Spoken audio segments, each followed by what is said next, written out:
Baik, saudara, kita lanjutkan.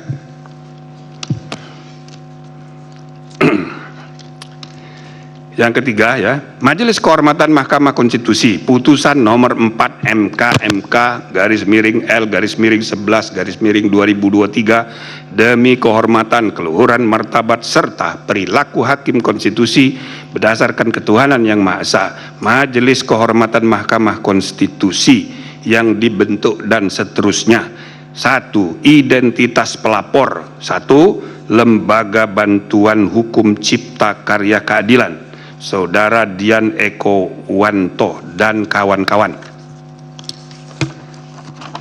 2. Tim Advokasi Peduli Hukum Indonesia TAPHI, Saudara Johan Immanuel dan kawan-kawan.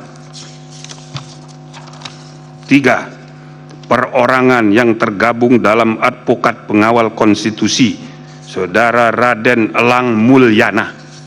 4. Perorangan yang tergabung dalam Advokat Lisan, Saudara Hendar Sam Marantoko dan kawan-kawan, dengan kuasa hukum dan kawan-kawan, Ahmad Patoni dan kawan-kawan, dan seterusnya.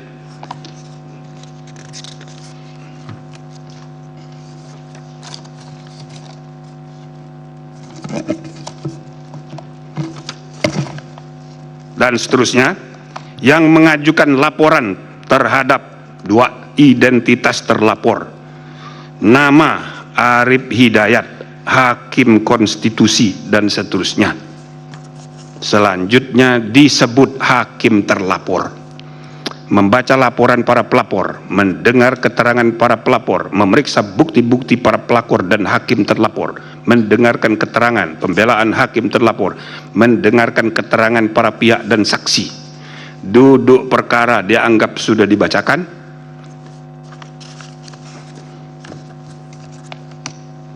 Fakta dalam rapat dan sidang pemeriksaan dianggap sudah dibacakan, dan seterusnya. Legal standing dianggap sudah dibacakan. Informasi dari media sebagai temuan dianggap sudah dibacakan. Pertimbangan hukum dan etika dianggap sudah dibacakan. Dilanjutkan. Ya.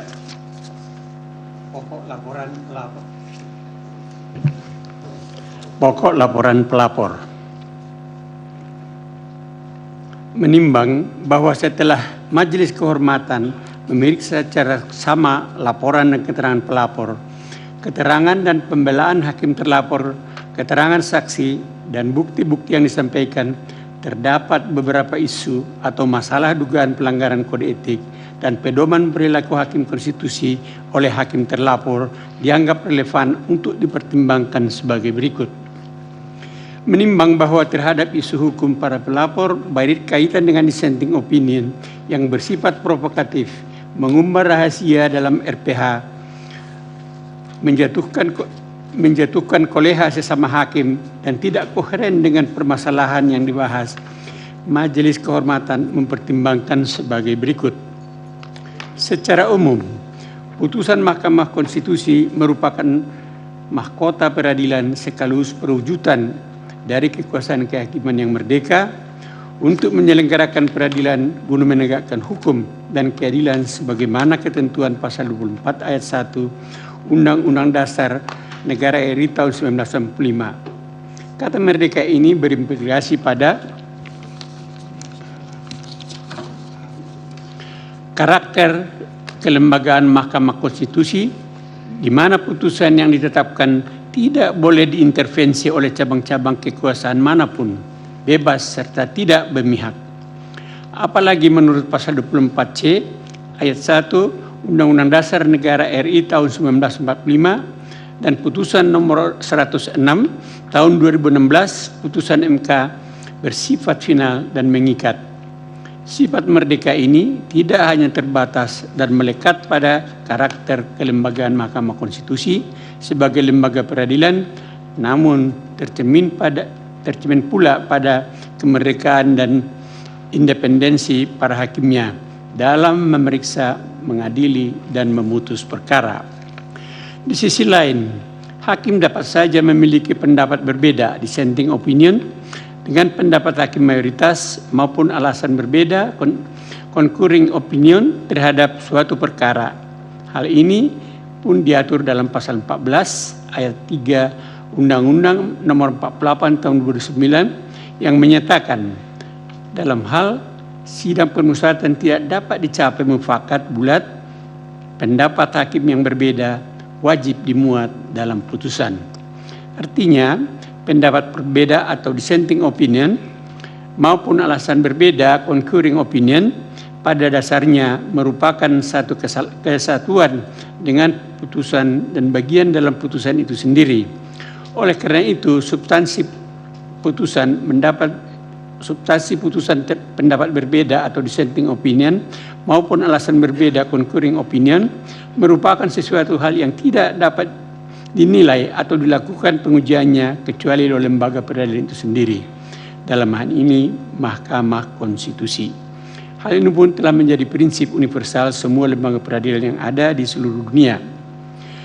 Permasalahan yang kemudian dipersoalkan oleh para pelapor adalah apakah boleh suatu pendapat berbeda atau dissenting opinion hakim konstitusi yang merupakan kontra dan pendapat hakim mayoritas disusun secara provokatif, mengungkap masalah dalam RPH ke publik, menjatuhkan koleha sesama hakim, dan tidak koheren dengan permasalahan yang dibahas.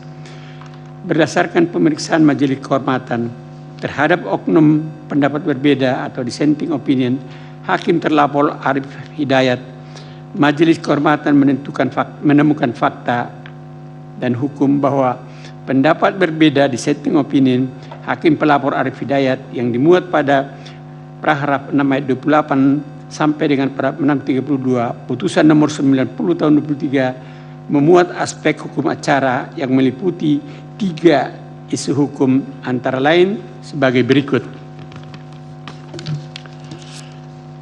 Penjadwalan sidang yang terkesan lama dan ditunda dianggap sudah dibacakan. Pembahasan dalam rapat permusyawaratan hakim dianggap sudah dibacakan. Perkara nomor 90 tahun 2023 dan perkara nomor 91 tahun 2003 tetap dilanjutkan, dianggap sudah dibacakan. Berdasarkan pada temuan fakta dan hukum sebagaimana diuraikan di atas, menurut Majelis Kehormatan, Hakim terlapor Arif Hidayat tidak dapat dikatakan melanggar kode etik yang disebabkan materi muatan terdapat berbeda dissenting opinion oleh putusan nomor 90 tahun 2023. Meskipun ada ruang pada bagian awal pembukaan pendapat berbeda dissenting opinion yang mengungkapkan sisi emosional seorang hakim berkaitan dengan kata-kata kosmologi negatif atau keganjilan dan keanehan yang saya rasakan, hal itu tidak dapat dikatakan sebagai pelanggaran kode etik. Sebab, sebagaimana diuraikan dengan pertimbangan hukum di atas, bagian pendapat berbeda dissenting opinion, hukum konstitusi, hakim konstitusi merupakan satu kesatuan yang utuh yang tak dapat dipisahkan dari putusan nomor 90 tahun 2003. Oleh karena itu, terhadap pendapat berbeda berlaku asas judicate pro vitate habetur. Artinya putusan hakim harus dianggap benar. Terlebih jika dicermati dalam dokumen pendapat berbeda hakim terlapor Arif Hidayat yang pada pokoknya memuat isu yang erat kaitannya dengan hukum acara yang terkait dengan penjadwalan sidang pembahasan dalam RPH dan penarikan serta pembatalan penarikan kembali permohonan. Memang seyogianya pendapat berbeda membahas kontra-argumentasi hukum dari substansi perkara yang termuat pada bagian pertimbangan hukum putusan sehingga terlihat jelas perdebatan atau ada gagasan yang dipersoalkan. Namun jikalau hakim ingin membahas dari sudut pandangan berbeda yang tidak terkait dengan pokok perkara seperti pembahasan dan perspektif prosedur yang berkaitan dengan hukum acara, hal itu pun tidak bermasalah. Sebab pada hakikatnya pendapat berbeda seorang hakim merupakan wujud independensi personal dan bagian dari kemerdekaan kekuasaan kehakiman. Dengan demikian, dalil para pelapor terkait dengan isu ini tidak beralasan menurut hukum dan harus dikesampingkan. Menimbang bahwa terhadap isu hukum para pelapor terkait dengan narasi ceramah hukum terlapor Arif Hidayat dalam konferensi hukum nasional di Badan Pembinaan Hukum Nasional dan wawancara dalam tayangan podcast, Majelis Kehormatan mempertimbangkan sebagai berikut. Setelah memeriksa laporan para pelapor, mendengarkan keterangan para pelapor, dan mendengarkan hakim terlapor, memeriksa alat bukti yang diajukan para pihak, Majelis Kehormatan menemukan fakta hukum dan etik sebagai berikut. Hakim terlapor Arif Hidayat menyampaikan pidato pada acara Konferensi Hukum Nasional pada Rabu 25 Oktober 2023 dengan menggunakan baju hitam tanda berkabung terkait dengan adanya prahara di Mahkamah Konstitusi. Channel YouTube Kompas.com. Adanya berita Kompas yang berjudul Hakim Mahkamah Konstitusi Arif Hidayat RI tak baik-baik saja, ada kekuatan terpusat di tangan tertentu. Ketiga, adanya berita di Tribun News dengan judul Hakim MK Arif Hidayat kecewa dengan institusi tempatnya bekerja. Dulu Orde Lama dan Orde Baru tak begini. Secara umum, ceramah yang disampaikan oleh Hakim terlapor Hidayat dalam konferensi hukum nasional pada Rabu 25 Oktober 2023 dan di beberapa media merupakan sebuah upaya untuk turut serta dalam upaya mencerdaskan kehidupan bangsa sebagaimana termaktub dalam pembukaan Undang Dasar RI tahun 1945. Meskipun materi muatan dalam ceramah hakim terlapor menunjukkan sisi keprihatinan hakim terlapor pada situasi perkembangan dan penegakan hukum di negara Indonesia yang sedang tidak baik-baik saja. Hal ini merupakan sebuah kritik sosial yang lazim dilakukan oleh para hakim, oleh para narasumber dalam forum ilmiah. Terlebih para hakim terlapor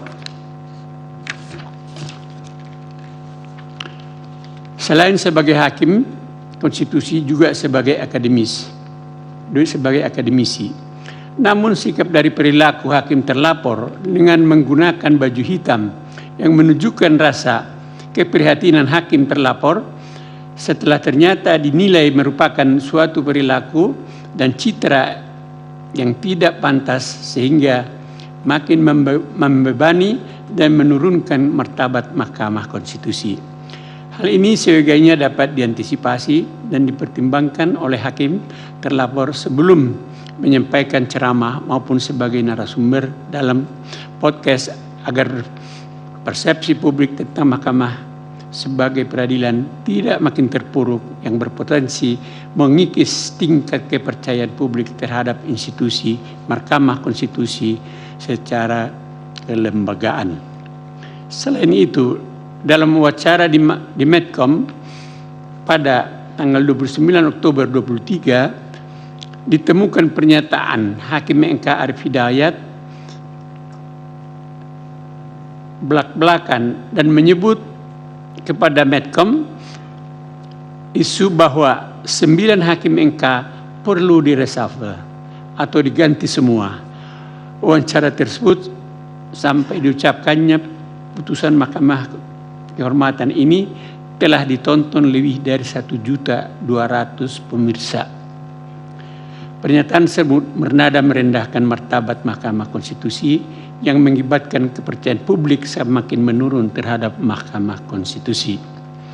Berdasarkan pertimbangan tersebut di atas, Hakim terlapor Arif Hidayat terbukti melanggar sabta krida utama, prinsip kepantasan dan kesopanan. Butir penerapan pertama yang menyatakan Hakim Konstitusi harus menghindari perilaku dan citra yang tidak pantas dalam segala kegiatan. Dan butir penerapan kedua yang menyatakan sebagai abdi hukum yang terus-menerus menjadi pusat perhatian masyarakat, Hakim Konstitusi harus menerima pembatasan pribadi yang mungkin dianggap membebani dan harus menerimanya dengan rela hati serta bertingkah laku sejalan dengan martabat mahkamah. Menimbang bahwa terhadap isu etika terkait hakim terlapor tidak dapat menjaga keterangan atau informasi rahasia dalam RPH yang bersifat tutup, Majelis Kehormatan mempertimbangkan sebagai berikut. Bahwa berkaitan dengan kebocoran informasi dalam persidangan rapat pemusyawaratan hakim yang tertutup sebagaimana ketentuan pasal 40 ayat 1 Undang-Undang 24 2003 tentang Mahkamah Konstitusi yang menyatakan dianggap dibacakan. Kebocoran ini diuraikan secara jelas dan lengkap dalam pemberitaan di majalah Tempo yang berjudul Skandal Mahkamah Keluarga bertanggal 22 Oktober 2023 selang beberapa hari perkara 90/2023 diputus. Majalah Tempo mengurai secara rinci dan jelas peristiwa apa yang terjadi dalam forum rapat RPH saat para hakim memutus perkara nomor 90/2003 yang berdasarkan keterangan majalah Tempo, informasi diperoleh dari dua narasumber yang salah satunya petinggi MK. Bahwa berdasarkan atas pemberitaan dalam majalah Tempo dimaksud, Majelis Kehormatan kemudian melakukan penelusuran dan pemeriksaan terhadap 9 hakim konstitusi untuk mengungkap bagaimana informasi rahasia RPH bocor ke media, dalam hal ini majalah Tempo. Dari hasil pemeriksaan tersebut, keseluruhan hakim konstitusi menjawab tidak mengetahui siapa oknum yang membocorkan informasi rahasia RPH ihwal dinamika dalam proses penanganan dan pengambilan putusan perkara nomor 90/2023. Sementara untuk meminta majalah Tempo memberikan kesaksian tentunya akan terbentur pada Undang-Undang nomor 40 tahun 2009 tentang pers yang mesti melindungi sumber informasi. Oleh karena itu, majelis tidak dapat meneruskan dan membuktikan ihwal kebocoran rahasia RPH terkait penanganan dan pemeriksaan perkara nomor 90/2003 dilakukan oleh siapa. Namun demikian, Majelis Kehormatan meyakini bahwa kebocoran informasi boleh terjadi secara sengaja maupun tidak sengaja dilakukan oleh hakim konstitusi, meskipun tak cukup bukti untuk mengungkap kebocoran informasi pengambilan putusan dalam RPH dimaksud, akan tetapi secara kolektif hakim terhadap hakim terlapor tidak terbukti melanggar kode etik dan perilaku hakim konstitusi. 2. Dugaan pelanggaran kode etik dan perilaku hakim konstitusi yang terkait dengan narasi ceramah dalam konferensi hukum nasional di Badan Pembinaan Hukum Nasional atau BPHN dan wawancara dalam tayangan podcast Medcom ID terbukti melanggar Sabta Karsa Utama, prinsip kepantasan dan kesopanan sepanjang terkait dengan pernyataan di ruang publik yang merendahkan martabat Mahkamah Konstitusi dan menjatuhkan sanksi teguran tertulis. 3. Terhadap masalah kebocoran informasi rahasia, kebiasaan praktek benturan kepentingan dalam penanganan perkara di Mahkamah Konstitusi, hakim terlapor secara bersama-sama terbukti tidak dapat menjaga keterangan atau informasi rahasia dalam rapat permusyawaratan hakim yang bersifat tertutup sehingga melanggar prinsip kepantasan dan kesopanan penerapan angka 9. 4. Praktek pelanggaran benturan kepentingan sudah menjadi kebiasaan yang dianggap sebagai sesuatu yang wajar. Hakim terlapor secara bersama-sama dengan hakim lainnya membiarkan terjadinya praktek pelanggaran kode etik dan perilaku hakim yang nyata tanpa kesungguhan untuk saling ingat mengingatkan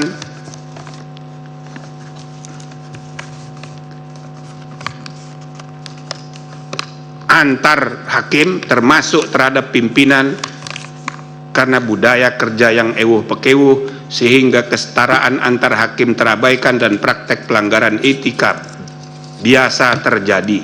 Dengan demikian hakim terlapor secara bersama-sama terbukti melanggar Sabta Karsa Utama, prinsip kepantasan dan kesopanan penerapan angka 1. rekomendasi dianggap sudah dibacakan.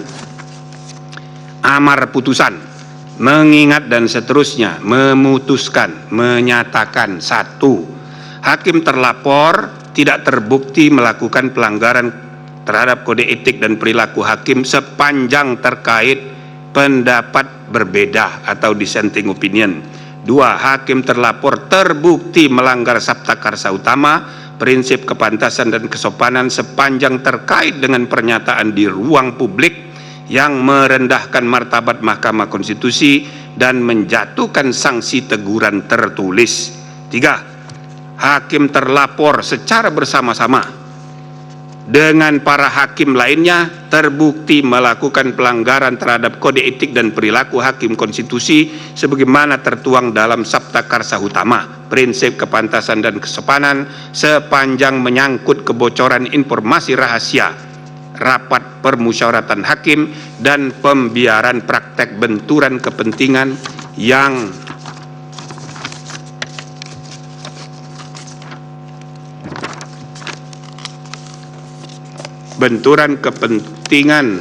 hakim konstitusi dalam penanganan perkara dan menjatuhkan sanksi teguran lisan secara kolektif terhadap hakim terlapor dan hakim konstitusi lainnya. Demikian diputus dalam rapat majelis kehormatan oleh 3 anggota majelis kehormatan dan seterusnya. Selesai diucapkan pukul 17.33 waktu Indonesia Barat oleh 3 anggota Majelis Kehormatan Mahkamah Konstitusi, yaitu Jimli Asidiki sebagai Ketua Merangkap Anggota, Wahiduddin Adam sebagai Sekretaris Merangkap Anggota, dan Bintan R. Saragi sebagai anggota. Demikian ditandatangani.